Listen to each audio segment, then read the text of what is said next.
Hello दोस्तों, I hope आप लोग अच्छे होंगे और लॉकडाउन का अच्छी तरह से पालन कर रहे होंगे।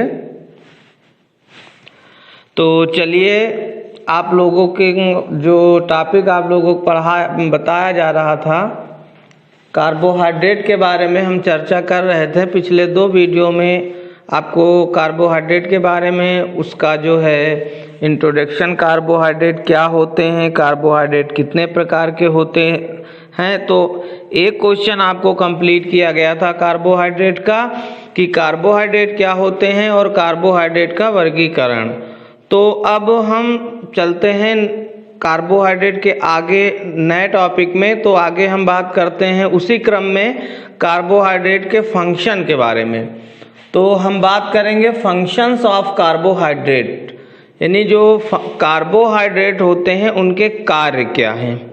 आप लोगों वीडियो को पुश करके, स्पेशली जो स्टूडेंट हैं, जो आप लोग पढ़ रहे हैं क्लास में, तो यहाँ पे आप लोग नोट्स बना सकते हैं। उसके लिए आप जो बताया जा रहा है उसको वीडियो को पुश करके, वीडियो को रोक करके, उसको आप लोग एक नोट्स में लिखते जाइए। जैसे आपको अभी हम क्लासिफिकेशन और उसका जो है कार्बोहाइड्रेट क्या है वो सब बताया गया है। तो आगे हम बात कर रहे हैं फंक्शन ऑफ कार्बोहाइड्रेट के, तो इसके आप नोट्स में बना लेंगे, आप नोट्स में लिख लेंगे कि कार्बोहाइड्रेट के कार्य क्या होते हैं। तो चलिए बात करते हैं फंक्शंस ऑफ कार्बोहाइड्रेट। देखिए, जो कार्बोहाइड्रेट होते हैं हमारे शरीर में क्या, जीवों में, चाहे वो आपके प्लांट्स हो चाहे वो आपके एनिमल्स हों, दोनों में कार्बोहाइड्रेट जो होता है एक आवश्यक जो है आपका कंपाउंड होता है, एक आवश्यक यौगिक है जो शरीर में पाया जाता है, जो जीवों में उपस्थित होता है। और स्पेशली जो कार्बोहाइड्रेट होता है वो एनर्जी प्रोवाइड कराता है। जीवों में ऊर्जा जो मिलती है, जीवों में जो ऊर्जा की आवश्यकता होती है वो स्पेशली काहे से प्राप्त होती है, कार्बोहाइड्रेट से प्राप्त होती है। जितनी भी शरीर में जैविक क्रियाएं होती हैं, जो एनाबॉलिक रिएक्शन हो या कैटाबॉलिक रिएक्शन हो, कोई भी जो जैव रासायनिक क्रिया होती है, तो उस रासायनिक क्रिया के लिए ऊर्जा की आवश्यकता होती है। और वो ऊर्जा कहाँ से मिलती है, वो ऊर्जा कार्बोहाइड्रेट से मिलती है। दूसरी बात, जब हम कोई कार्य करते हैं, कोई वर्क करते हैं, तो एनर्जी चाहिए होता है। तो ऊर्जा, कार्य करने के लिए ऊर्जा की आवश्यकता तो होती ही है। तो वो ऊर्जा हमें किसके द्वारा मिलती है, वो ऊर्जा हमें कार्बोहाइड्रेट के द्वारा मिलती है। तो चलिए बात करते हैं कि कार्बोहाइड्रेट का जीवों में क्या कार्य है, क्या क्या जो है कार्बोहाइड्रेट का फंक्शन होता है। तो सबसे फर्स्ट जो आप देखेंगे, सबसे पहला कार्य कार्बोहाइड्रेट का, वो कार्बोहाइड्रेट का कार्य होता है जीवों में ऊर्जा की पूर्ति करना। किस रूप में, ग्लूकोज। जो ग्लूकोज होता है आपका, वो ग्लूकोज ऊर्जा देने का कार्य करता है। और कई प्रकार के कार्बोहाइड्रेट होते हैं और वो सभी कार्बोहाइड्रेट एटलीस्ट ग्लूकोज में बदल जाते हैं। तो जैसे आपका ग्लाइकोजन और स्टार्च होता है, ये जीवों में रिजर्व फूड के रूप में उपस्थित होता है। ग्लाइकोजन और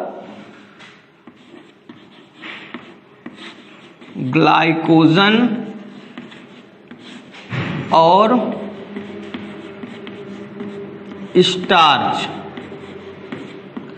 ये 2 ऐसे कार्बोहाइड्रेट होते हैं जो रिजर्व फूड के रूप में जीवों में संचित होते हैं। और जरूरत पड़ने पर ग्लाइकोजन और स्टार्च ग्लूकोज में टूट जाता है और वो ग्लूकोज रिस्पायरेशन के द्वारा प्रोसेस, क्रेब्स साइकिल और ग्लाइकोलिसिस के थ्रू आपका ऊर्जा बनाने लगता है। तो रिजर्व फूड के रूप में ग्लाइकोजन और स्टार्च जो है शरीर में उपस्थित होता है, जीवों में उपस्थित होता है।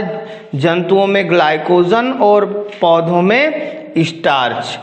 दूसरा जो इसका कार्य होता है, दूसरा इसका कार्य है जो आपका कार्बोहाइड्रेट्स होते हैं वो वसा यानी कि फैट्स, वसा और एमिनो एसिड,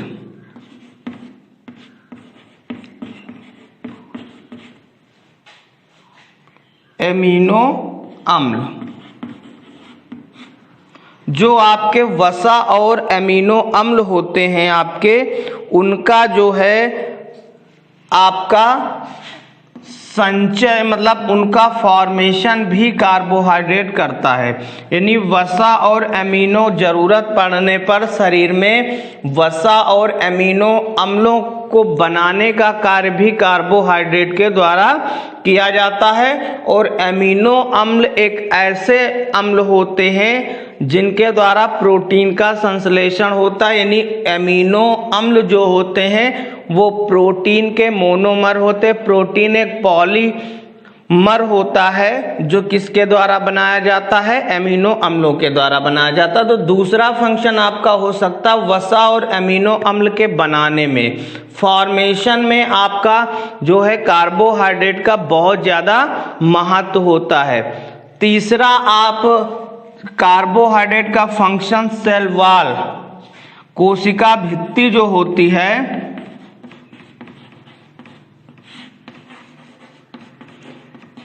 कोशिका भित्ति जो सेल वॉल होती है उसको भी बनाने का कार्य कार्बोहाइड्रेट के द्वारा किया जाता है। और वो कौन सा कार्बोहाइड्रेट होता है, सेलुलोज। सेल्यूलोज एक ऐसा कार्बोहाइड्रेट है जो कोशिका भित्ति का फॉर्मेशन करता। जो कोशिकाएं होती, कोशिका की जो भित्ति होती, वॉल होती है, उसका फॉर्मेशन भी आपका कार्बोहाइड्रेट के द्वारा किया जाता है। तो वो कार्बोहाइड्रेट कौन सा होता है, सेल्यूलोज। एक कार्बोहाइड्रेट आपने नाम सुना होगा काइटिन का।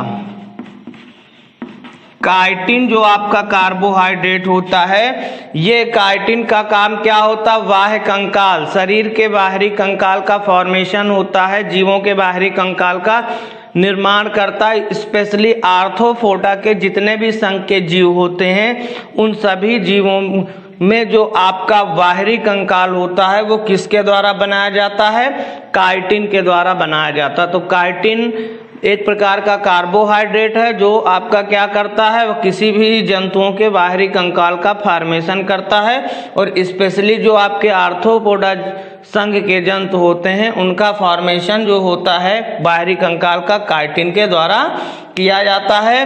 पांचवा फंक्शन आप देख सकते हैं जो पेंटोस शर्करा होती है आपकी, पेंटोस शर्करा, पेंटोस शुगर, जो आपके न्यूक्लिक अम्ल होते हैं। दो प्रकार के न्यूक्लिक अम्ल होते हैं, आप लोगों को पता होगा, डीएनए और आरएनए। तो जो न्यूक्लिक अम्ल होते हैं डीएनए और आरएनए, उनके बनाने में भी आपका जो है पेंटोस शर्करा भाग लेता, पेंटोस शुगर यूज होता है। तो हम ये भी कह सकते हैं कि जो आपके न्यूक्लिक अम्ल होते हैं उनके फॉर्मेशन में भी आपका कार्बोहाइड्रेट का बहुत बड़ा रोल होता है। और वो पेंटोस शर्करा होती 5 कार्बन की शुगर होती है, मोनोसेकेराइड शुगर होती है जो न्यूक्लिक अम्लों में पाई जाती है। तो न्यूक्लिक अम्ल जैसे कि आपका डीएनए और आरएनए, ये दोनों बहुत ही महत्वपूर्ण न्यूक्लिक अम्ल हैं। डीएनए आपका आनुवांशिक सूचनाओं का वाहक होता है, आनुवांशिक सूचनाओं को एक पीढ़ी से दूसरी पीढ़ी में ट्रांसफर करता है। वहीं आरएनए प्रोटीन संश्लेषण में भाग लेता है। तो ये महत्वपूर्ण टर्म्स होते हैं, महत्वपूर्ण चीजें हैं। डीएनए बहुत ही आवश्यक होता है जीवों में। डीएनए ही समझिए पूरे जंतुओं में सबसे मेन जो आपका ऑर्गन्स होता है वो डीएनए होता है। मेंस जो आपका कंपोनेंट होता है वो डीएनए होता है। और डीएनए के फॉर्मेशन में पेंटोस शुगर भाग लेता है। डीएनए का निर्माण 3 चीजों से होता है, नाइट्रोजनस बेस, पेंटोस शुगर और तीसरा होता फॉस्फेट रेडिकल। तीनों के मिलने से आपका डीएनए या आरएनए का फॉर्मेशन होता है और ये भी एक प्रकार का पॉलीमर है। बायोकेमिस्ट्री में ही ये टॉपिक आता है, न्यूक्लिक एसिड, जो आगे आप लोग पढ़ेंगे। तो ये तो मेन महत्वपूर्ण फंक्शन हो गए कार्बोहाइड्रेट का। ग्लाइकोजन और स्टार्च के रूप में ये आपका जीवों में संचित होता है। रिजर्व फूड के रूप में ग्लाइकोजन और स्टार्च रिजर्व फूड है, यानी मेन जो आपका काम होता है कार्बोहाइड्रेट का वो ऊर्जा बनाना होता है। सभी क्रियाओं के लिए, सभी जैविक क्रियाओं के लिए ऊर्जा का फॉर्मेशन किया जाता है वो कार्बोहाइड्रेट के द्वारा। जरूरत पड़ने पर शरीर में वसा और अमीनो एसिड का संश्लेषण भी कार्बोहाइड्रेट का द्वारा किया जाता है। जो आपका किसी भी कोशिका की कोशिका भित्ति होती है सेलुलोज की बनी होती है, सेलुलोज एक प्रकार का कार्बोहाइड्रेट है, वो भी आपका यहाँ पे यूज होता है। काइटिन नामक कार्बोहाइड्रेट का प्रयोग वाह्य कंकाल बनाने में किया जाता है। और पेंटोज शर्करा नामक कार्बोहाइड्रेट जो होता है, पेंटोज शर्करा मोनोसेकेराइड, ये न्यूक्लिक अम्ल के फॉर्मेशन में होता है। तो ये हो गया आपका कार्बोहाइड्रेट का फंक्शन। तो कार्बोहाइड्रेट क्या होते, कार्बोहाइड्रेट का वर्गीकरण और कार्बोहाइड्रेट का फंक्शन, ये कंप्लीट हो गया है। ठीक है ना। अब बात हम लोग करेंगे किसके बारे में, अब हम बात करेंगे जो आपके कंपाउंड है कार्बोहाइड्रेट में, स्पेशली जो आपके तीन यौगिक हैं, तीन कंपाउंड हैं, तीन कार्बोहाइड्रेट हैं जिनके बारे में बोर्ड में क्वेश्चन पूछे जाते हैं। तो जो तीन कार्बोहाइड्रेट हैं जिनके बारे में बोर्ड में क्वेश्चन आते हैं, उनकी केमिकल रिएक्शंस आते हैं, उनके टेस्ट आते हैं, जिनमें ग्लूकोज, फ्रक्टोज और सुक्रोज है। तो हम सबसे पहले बात करेंगे ग्लूकोज के बारे में। जो ग्लूकोज एक मोनोसेकेराइड कार्बोहाइड्रेट है, पहले हम उसके बारे में बात करेंगे, क्या होते हैं, उसके सोर्स क्या होते हैं, फिर मेथड ऑफ प्रिपरेशन और फिर उसके प्रॉपर्टीज के बारे में। तो आप लोग इसको नोट कर लीजिए, फिर हम ग्लूकोज के बारे में बात करते हैं।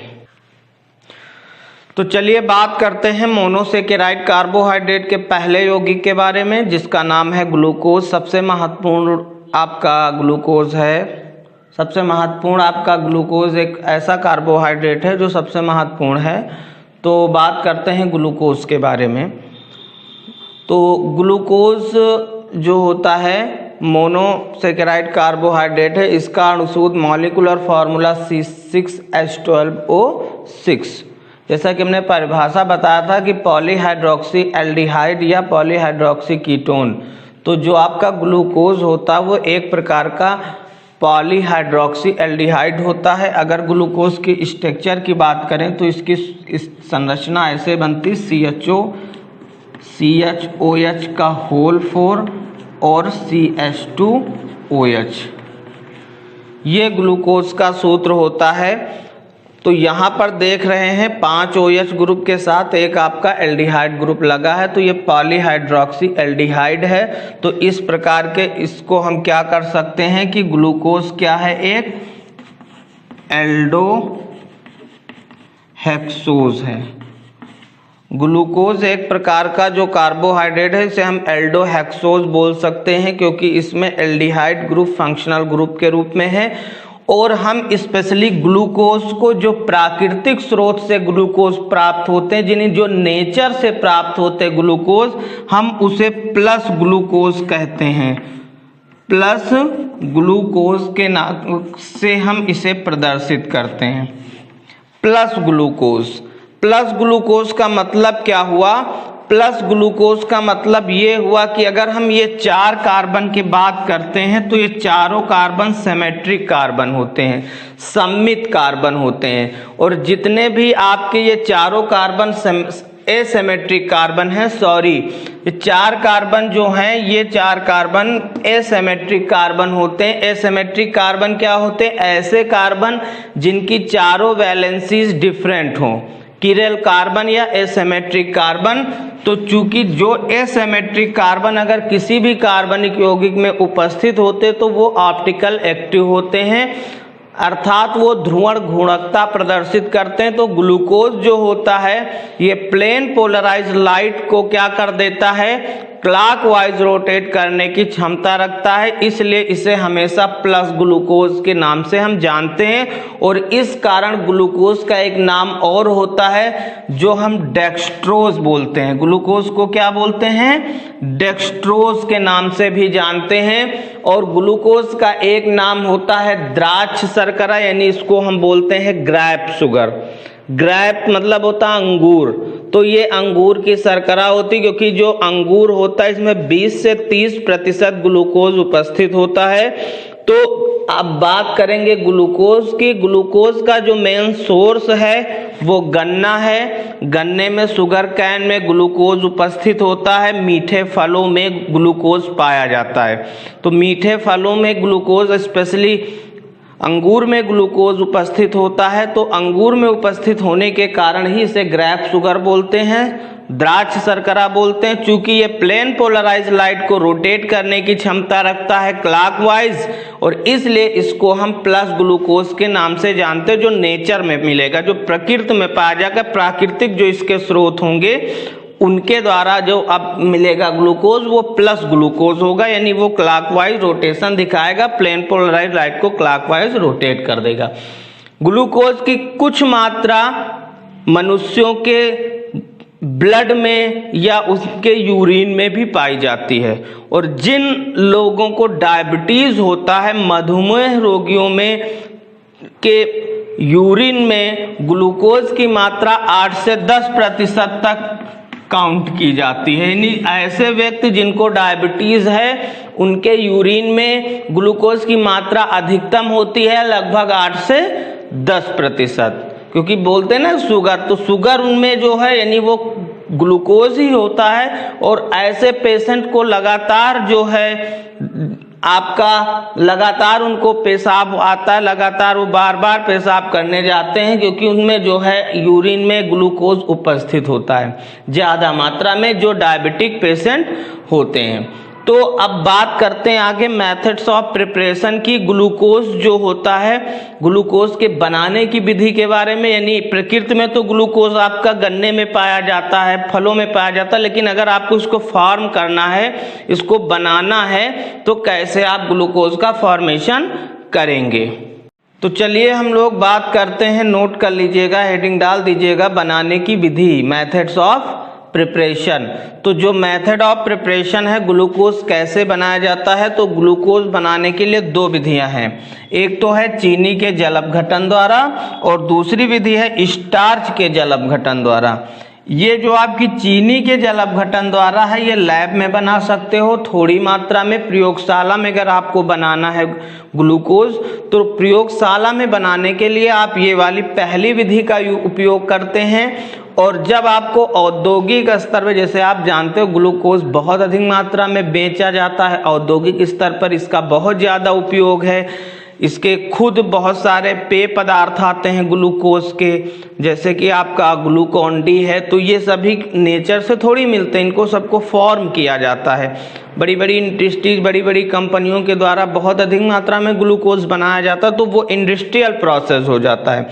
तो अगर आपको स्टार्च से बनाना है तो आप औद्योगिक स्तर पर बनाएंगे। जैसे आपसे पूछा जाए कि औद्योगिक स्तर पर ग्लूकोज का फॉर्मेशन करिए, तो फिर आप स्टार्च से बनाएंगे। और अगर लैब मेथड पूछा जाए तो आप चीनी से बनाएंगे। चीनी मतलब होता है सुक्रोज, नाम जान लीजिए, चीनी को कहते हैं सुक्रोज। और स्पेशली इसका फॉर्मूला जो होता है, ये डाइसेकेराइड कार्बोहाइड्रेट है, ऊपर बात कर चुके हैं इन सब के बारे में। तो सूत्र इसका होता है, यहाँ पे लिख देंगे हम C12H22O11। ये सुक्रोज का सूत्र है, ये आपका सुक्रोज का सूत्र हो जाता है, जो आपका क्या है, डाइसेकेराइड है। तो जब हम सुक्रोज का जल अपघटन करते हैं, जल अपघटन मतलब हाइड्रोलिसिस, तो वाटर रखेंगे, जल अपघटन में वाटर यूज होगा। किसकी उपस्थिति में करेंगे, लैब में बनाएंगे तो हम रखेंगे डाइल्यूट HCl, डाइल्यूट रखेंगे, कंसंट्रेट नहीं रखेंगे। विलियन वाले लेसन में हमने बताया था डाइल्यूट और कंसंट्रेशन में क्या अंतर होता है। तो डाइल्यूट HCl के साथ हम जल अपघटन कर देंगे और जल अपघटन करने पर सुक्रोज क्या देगा, एक अणु देगा ग्लूकोज का C6H12O6 प्लस एक अणु देगा फ्रक्टोज का C6H12O6। यहाँ पे थोड़ा सा जगह की, तो यहाँ पर आप ऊपर नीचे लिख देंगे C6H12O6, ये हो जाएगा आपका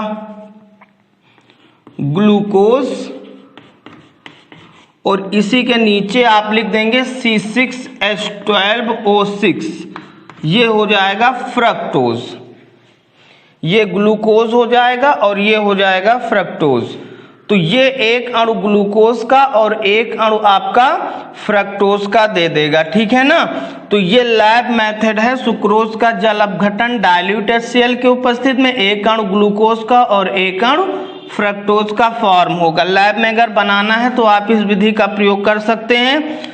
दूसरी बात, स्टार्च के जल अपघटन द्वारा बनाना, तो स्टार्च एक पॉलीसेकेराइड है, फॉर्मूला हमने आपको बताया था C6H10O5 का होल n, ये है आपका स्टार्च का फॉर्मूला। स्टार्च का फॉर्मूला C6H10O5 का होल n होता, पॉलीमर है ना, तो इसलिए इसका जब हम जल अपघटन करेंगे तो n अणु H2O के लेंगे। कितने अणु लेंगे? NH, और इसका जो हम जल अपघटन करते हैं वो डाइल्यूट HCl नहीं रखते हैं, डाइल्यूट H2SO4 रखते हैं, कंसंट्रेट नहीं, डाइल्यूट H2SO4 सल्फ्यूरिक अम्ल की उपस्थिति में जल अपघटन किया जाता है। तो ये जो स्टार्च हाइड्रोलाइज्ड होता है, स्टार्च एक होमोपॉलीमर है, तो जब स्टार्च जल अपघटित होता है तो जल अपघटित होकर बहुत अधिक मात्रा में ग्लूकोज देता है। ऊपर बता चुके हैं जो पॉलीसेकेराइड्स होते हैं उनमें बहुत अधिक मात्रा में मोनोसेकेराइड्स उपस्थित होते हैं। तो जब इसका हम जल अपघटन करते हैं, हाइड्रोलिसिस करते हैं H2O के साथ, तो ये कितने अणु देगा? N अणु देगा, क्योंकि N अणु लिया भी गया है तो N अणु मिलेगा। तो C6H12O6, तो C6H12O6 आपका बन जाएगा N अणु, ये आपका ग्लूकोज हो जाएगा, ठीक है ना। तो अगर आपको लैब में बनाना है तो ये वाली विधि यूज करेंगे, और इंडस्ट्रियल यानी कमर्शियल पर्पस के लिए बनाना है तो ये लैब मेथड है, ये इंडस्ट्रियल प्रोसेस है, ध्यान रखना। इसको लिख भी लेना, लैब मेथड, इसे आप लिख सकते हो लैब मेथड यानी प्रयोगशाला विधि, और ये आपका इंडस्ट्रियल मेथड यानी औद्योगिक विधि।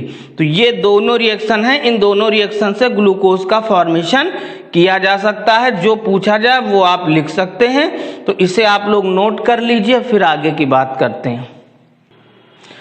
तो ये आपका दोनों रिएक्शन कंप्लीट हो गई। हाँ, एक चीज और आपको बताना चाहेंगे, ये फ्रक्टोज है, ये ग्लूकोज है, ठीक है ना। अब अगर मान लो लैब में बनाना है तो दोनों तो साथ बनेंगे, तो आप अलग करें, कैसे करेंगे, सेपरेट कैसे करेंगे, तो अभी हम प्रॉपर्टीज में बताएंगे जो विलयता के बारे में। तो ग्लूकोज जो होता है वो अल्कोहल में विलय नहीं हो पाता है जनरली, ठीक है, और विलय भी होता है तो बहुत सूक्ष्म मात्रा में विलय होता है। तो क्या करेंगे कि हम अल्कोहल में इन दोनों को डिसॉल्व करेंगे। जो ये आपका बना है मिश्रण, जो बना है उस मिश्रण को आप अल्कोहल में डिसॉल्व कर देंगे। तो जब अल्कोहल में डिसॉल्व कर देंगे तो ग्लूकोज डिसॉल्व ना होने के कारण क्या हो जाएगा, पृथक हो जाएगा, सेपरेट नीचे बैठ जाएगा, जिसे आप फिल्टर करके आप जो है फिल्टरित करके इसको क्या कर सकते हो, ग्लूकोज को निकाल सकते हो। तो ये तो आपका मेथड ऑफ प्रिपरेशन कंप्लीट हो गया। अब बात करेंगे प्रॉपर्टीज की, भौतिक और रासायनिक गुणों के बारे में। बहुत मोस्ट इंपॉर्टेंट टॉपिक है केमिकल प्रॉपर्टी, श्योर है 100% इसमें से रिएक्शन पूछी जाती ग्लूकोज की केमिकल प्रॉपर्टीज में। तो चूंकि ये लेक्चर बहुत ही वीडियो लंबा हो जाएगा, बहुत ही बड़ा बन जाएगा, तो इस वजह से आप लोग जो है ऐसा करिए, इसको कॉपी करके नोट कर लीजिए। नेक्स्ट जो आपका आगे का टॉपिक है वो अगले वीडियो में चर्चा करेंगे।